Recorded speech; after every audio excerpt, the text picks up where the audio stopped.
Here are some questions for you to sort of check in with what's going on for you. They're simple, no work.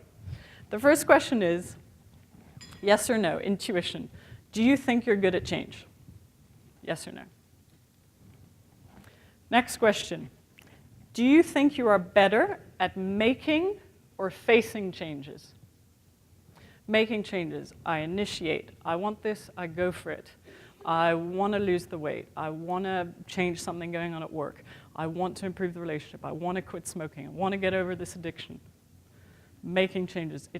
Facing changes. Life throws one at you, and you're amazing under pressure. Very different types of people, but which one are you? Because it's great to be good at one, but life's going to invite you to be good at the other one, and you're just going to see which one are you, making or initiating. Third question. What is the best change you've ever made? Best change you've ever made. You have gotten married. You got divorced. Notice how both of those can be a best change. You changed jobs. Best change that ever happened to you. You got fired. And suddenly you're in something that you love. You went through some sort of a health challenge that, massively changed your life.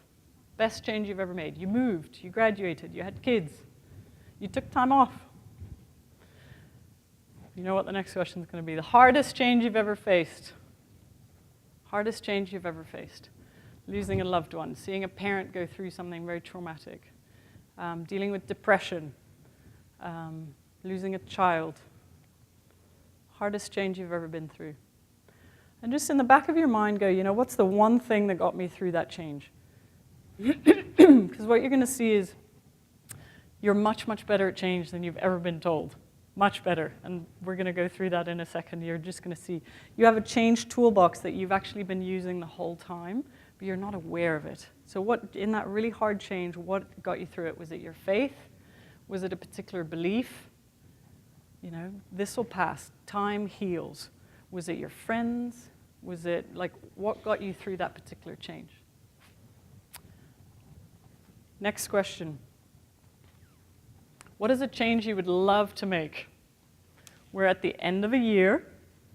We're coming up to this big New Year's resolution thing, 2013.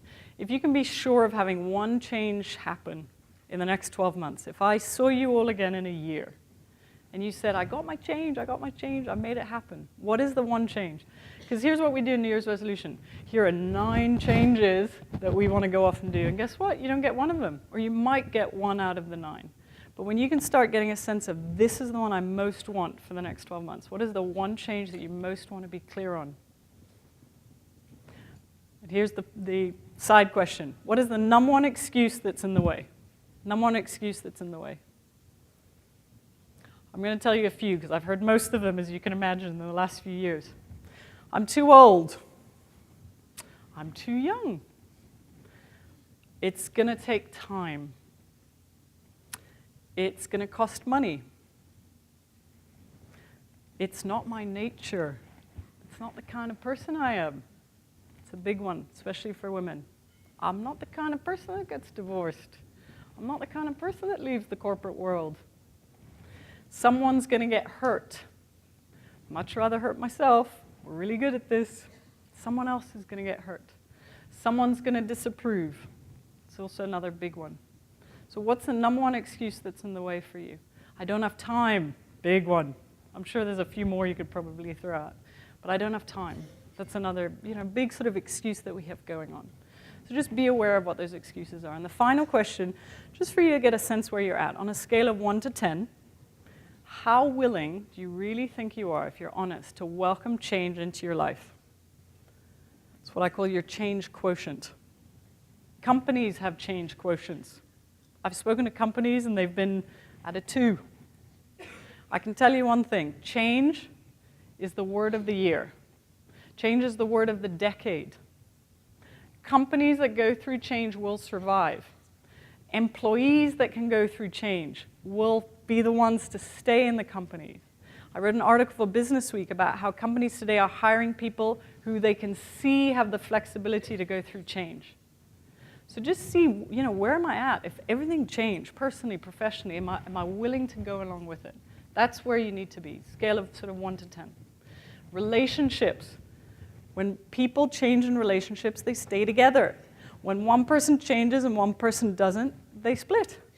So if you're looking at something going on, maybe even in your relationship life, are you willing to just be with the change? Because that's sort of where it all starts happening.